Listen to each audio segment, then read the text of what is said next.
कक्षा 9वीं प्रकरण 3 पाठ बहुपद। बोर्ड पर देखोगे कुछ वैजिक व्यंजक लिखे गए हैं। इन्हें हम वैजिक व्यंजक कहते हैं।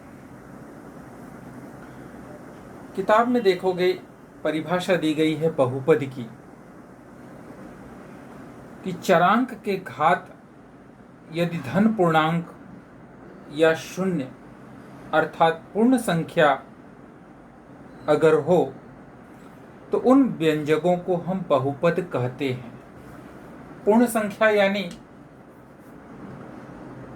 होल नंबर 0, 1, 2, 3, 4 और अनंत।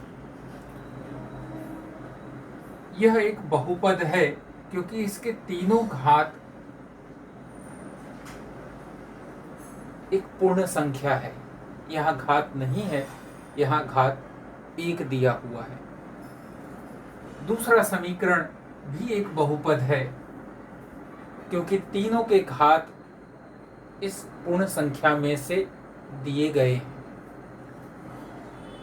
तीसरा हिस्सा भी बहुपद है कि इसका घात, इसे हम कह सकते हैं 6x के घाते 0 या हम कह सकते हैं 6y के घाते 0। तो घात 0 एक पूर्ण संख्या है, तो यह एक बहुपद है। इसे सरल करोगे तो y के घाते 1/2 + 5 और ये 1/2 पूर्ण संख्या नहीं है, इसलिए यह बहुपद नहीं है। इसे सरल करोगे तो y के घाते -1 -3 1 पूर्ण संख्या नहीं है, इसलिए यह एक बहुपद नहीं है।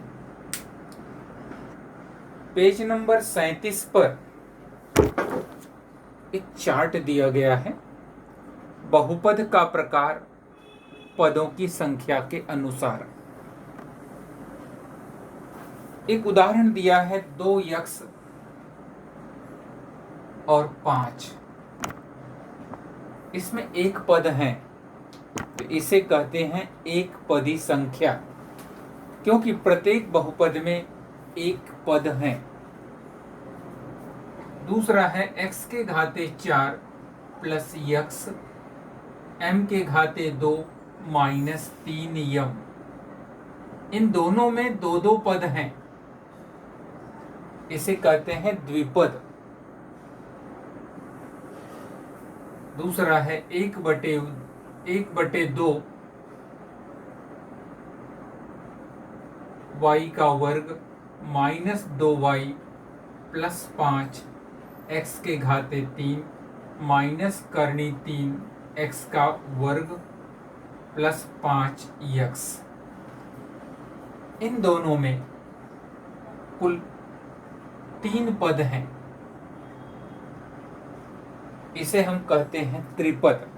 एक पद हो तो एक पदी संख्या, 2 पद हो तो द्विपद, 3 पद हो तो त्रिपद। तो 3 प्रकार के बहुपद यहाँ दिए गए हैं।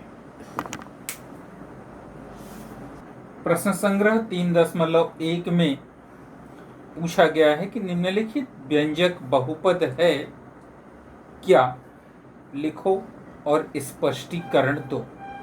तो पहला हिस्सा है, पहले सवाल का पहला हिस्सा y + 1/y। इसे सरल कर दो तो y + y के घाते -1, 1/y यानी y के घाते -1। तो यहाँ पर एक घात ऋणात्मक हो चुका है जो कि पूर्ण संख्या नहीं है। उत्तर लिखोगे यह बहुपद नहीं है, यह बहुपद नहीं है।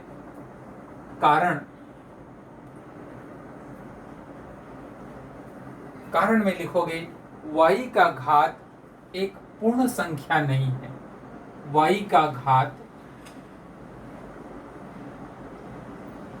-1 एक पूर्ण संख्या नहीं है।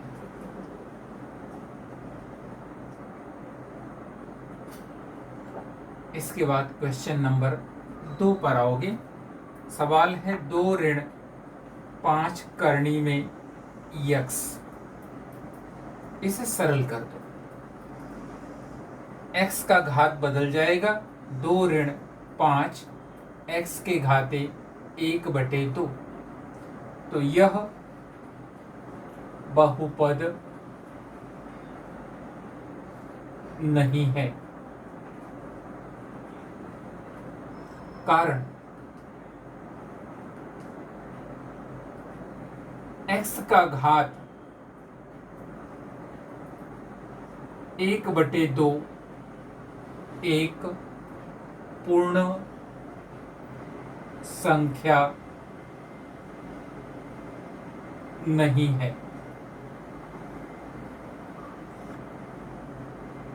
इसके बाद क्वेश्चन नंबर 3 पर आओगे। x² + 7x + 9। इस सवाल में पहले पद में घात 2, दूसरे पद में घात 1, तीसरे पद में घात x के घाते 0। तो यह बहुपद है। यह बहुपद है। कारण x के सारे घात एक पूर्ण संख्याएं हैं। इसमें कारण देने की आवश्यकता नहीं होती। Question number 4। चौथे में 2m के घाते -2 + 7m ऋण 5। इसे सरल करोगे, ये जो उत्तर है सेम उत्तर यहां पर आएगा। यह बहुपद नहीं है। कारण x की जगह लिखोगे m का घात -2 एक पूर्ण संख्या नहीं है। उत्तर लिखोगे कि यह बहुपद नहीं है। कारण m का घात -2 एक पूर्ण संख्या नहीं है। पांचवा, संख्या 10। तो यह बहुपद है। यह बहुपद इसलिए है कि x के बगल में जो चरांक है उसका घात 0 है। यानी 10x के घाते 0 बराबर 10 गुणे 1 बराबर 10। पर दूसरे में निम्नलिखित प्रत्येक बहुपद में m के घाते 3 का गुणांक लिखो। तो एक तरफ बहुपद लिखोगे, एक तरफ लिखोगे m के घाते 3 का गुणांक। पहला हिस्सा सवाल में m के घाते 3, इसके बगल में कोई संख्या नहीं है, अर्थात 1 उत्तर हो जाएगा। Question number 2, -3/2 plus m minus करनी 3 m के घाते 3। हमसे m के घाते 3 का गुणांक पूछा गया है, तो m के घाते 3 के बगल में संख्या है माइनस करनी में 3। तो m के घाते 3 का गुणांक माइनस करनी में 3। तीसरा सवाल, -2/3 m के घाते 3 -5 m का वर्ग प्लस 7m ऋण 1। हमसे m के घाते 3 का गुणांक पूछा है, तो उसके बगल की संख्या -2/3। इस तरह क्वेश्चन नंबर 2 कंप्लीट हो जाएगा। इसके बाद क्वेश्चन नंबर 3 पर निम्नलिखित जानकारी के आधार पर चरांक x का उपयोग करके प्रत्येक का एक बहुपद लिखो। ये मुक्तोत्तरी प्रश्न है। अपने मन से इसका जवाब तुमको कई जवाब दे सकते हो। पहला है कि ऐसा एक पद जिसका घात 7 हो। तो कोई भी एक उदाहरण लिख सकते हो। 5x के घाते 7। इसकी जगह तुम लिख सकते हो 6m के घाते 7। इसकी जगह लिख सकते हो 7y के घाते 7, 8y के घाते 7। ये भी उत्तर सही माना जाएगा। Question number 2। दूसरा, द्विपद जिसका घात 35 हो, यानी 2 पद होने चाहिए जिसमें एक घात 35 हो, तो x के घाते 35 प्लस 8। तीसरा, त्रिपद जिसका घात 8 हो। हमें कुल 3 पद लिखने हैं और जिसमें सबसे बड़ा घात जो है 8 होना चाहिए। तो 2x के घाते 8 प्लस 8 से कम कोई भी घात ले लो, 7 ले लो, 6 ले लो, 5 ले लो। 5x के घाते 7 प्लस 3, ये इसका उत्तर हो जाएगा। इस तरह सवाल नंबर 3 कंप्लीट हो गए। प्रश्न नंबर 4, निम्नलिखित प्रत्येक बहुपद का घात लिखो। तो इस तरह हम एक लकीर खींच देते हैं। एक तरफ लिख देते हैं बहुपद और एक तरफ लिख देते हैं बहुपद का घात।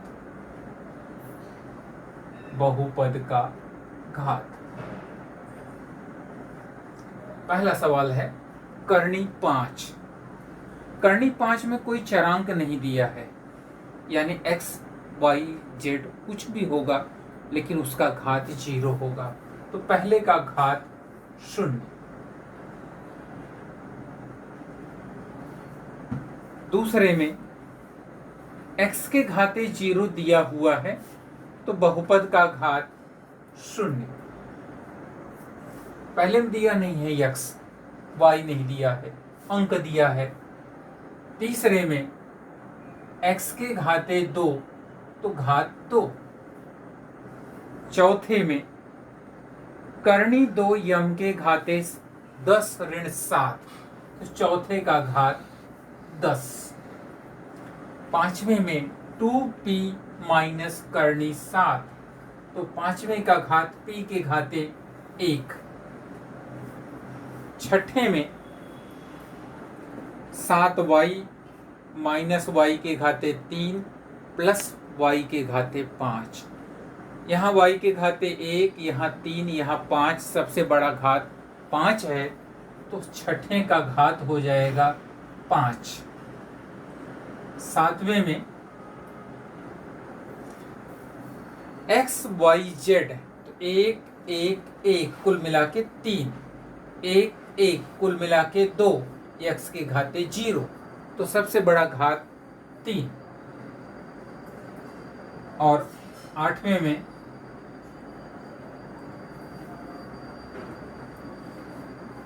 दोनों घातों को जोड़ दो, 3 और 7 10, 5 और 1 6, 1 और 1 2, तो 7 और 3 10। निम्नलिखित बहुपदों को रैखिक, वर्ग तथा घन बहुपद में वर्गीकरण करो। रैखिक बहुपद माने जिसका घात 1 हो, उसे हम रैखिक बहुपद कहते हैं। वर्ग बहुपद यानी जिसका सबसे महत्तम घात 2 हो। घन बहुपद यानी जिसका महत्तम घात 3 हो। तो पहले सवाल में देखोगे, क्वेश्चन नंबर 1,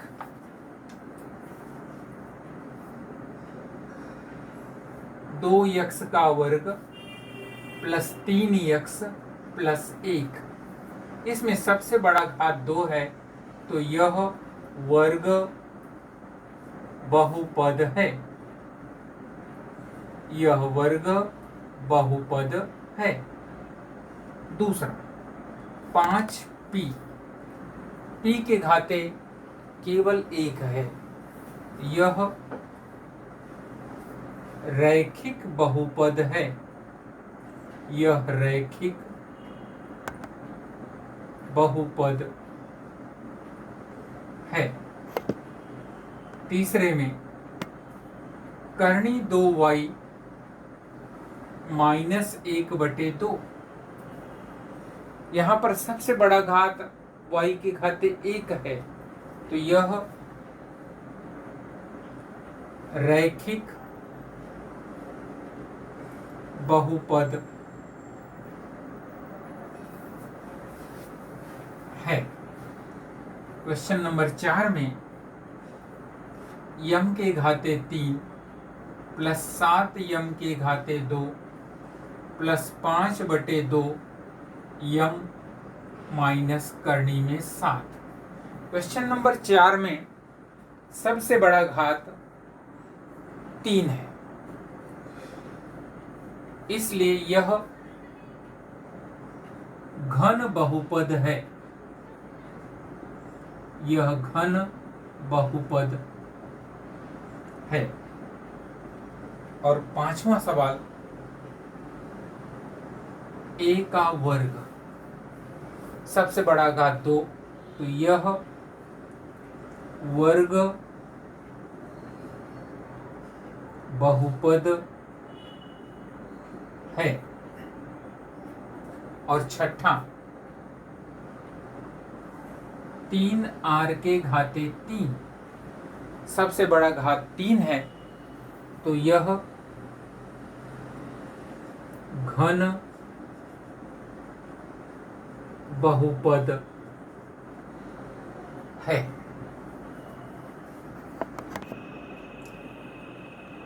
सवाल नंबर 6, निम्नलिखित बहुपदों को मानक रूप में लिखो।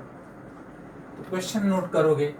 पहला क्वेश्चन, m के घाते 3 plus 3m plus 5m plus 3 plus 5m, इसे क्रम से कर दोगे। सबसे बड़ा घात, उसके बाद उससे छोटा घात, उसके बाद उससे छोटा घात। यहां 3 है यानी यम के घाते 0 है, तो लिखोगे उत्तर में मानक रूप बराबर सबसे बड़ा घात m के घाते 3, उससे छोटा प्लस 5m और उससे छोटा प्लस 3। उत्तर कंप्लीट। इसके बाद क्वेश्चन नंबर 2 पर आओगे। क्वेश्चन नंबर 2 में क्वेश्चन नोट कर लो, -7y प्लस y के घाते 5 प्लस 3y के घाते 3 -1/2 प्लस 2y के घाते 4 ऋण y के घाते 2। तो मानक रूप सबसे बड़ा घात, उससे छोटा, लास्ट में सबसे छोटा, तो y के घाते 5, उससे छोटा प्लस 2y के घाते 4, उससे छोटा घात 3 प्लस 3y के घाते 3, उससे छोटा घात 2, उससे छोटा घात 1, उससे छोटा घात 0, तो -1/2। इसके बाद क्वेश्चन नंबर 7 पर आओगे। निम्नलिखित बहुपदों को गुणांक रूप में लिखो। 7वें सवाल में पहला हिस्सा, x के घाते 3 -2 बराबर, यानी इन पदों में के बगल में जो संख्याएं लिखी हैं उसे गुणांक कहते हैं। m के घाते 3 के बगल में 1, 3 यानी यम के बगल में 3, 5 यम बगल में संख्या 5। इसी तरह यहाँ पर, लेकिन इसके घात क्रम में नहीं है, इसको क्रम से कर लो। x के घाते 3 प्लस घात 2 नहीं है, 0x के घाते 2 प्लस घात 1 नहीं है, प्लस 0x माइनस 2 यानी घात 0। अब इसका हम लिखेंगे गुणांक रूप।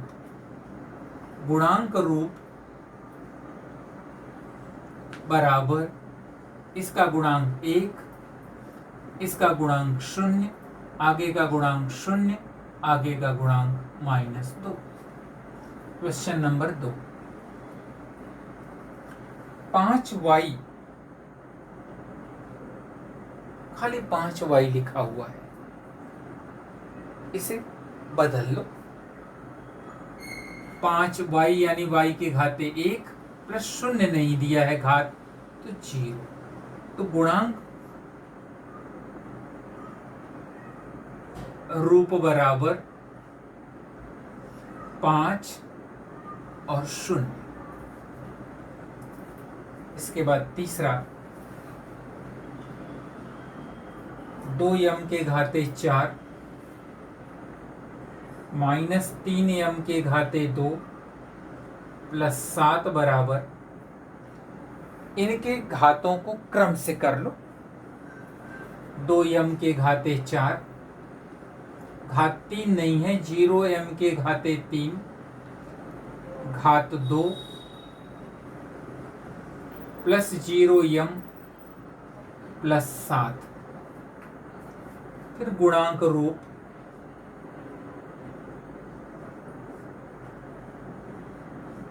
बराबर इसका गुणांक 2, फिर -3, 2, 0, -3, 0, 7। चौथा सवाल, संख्या 3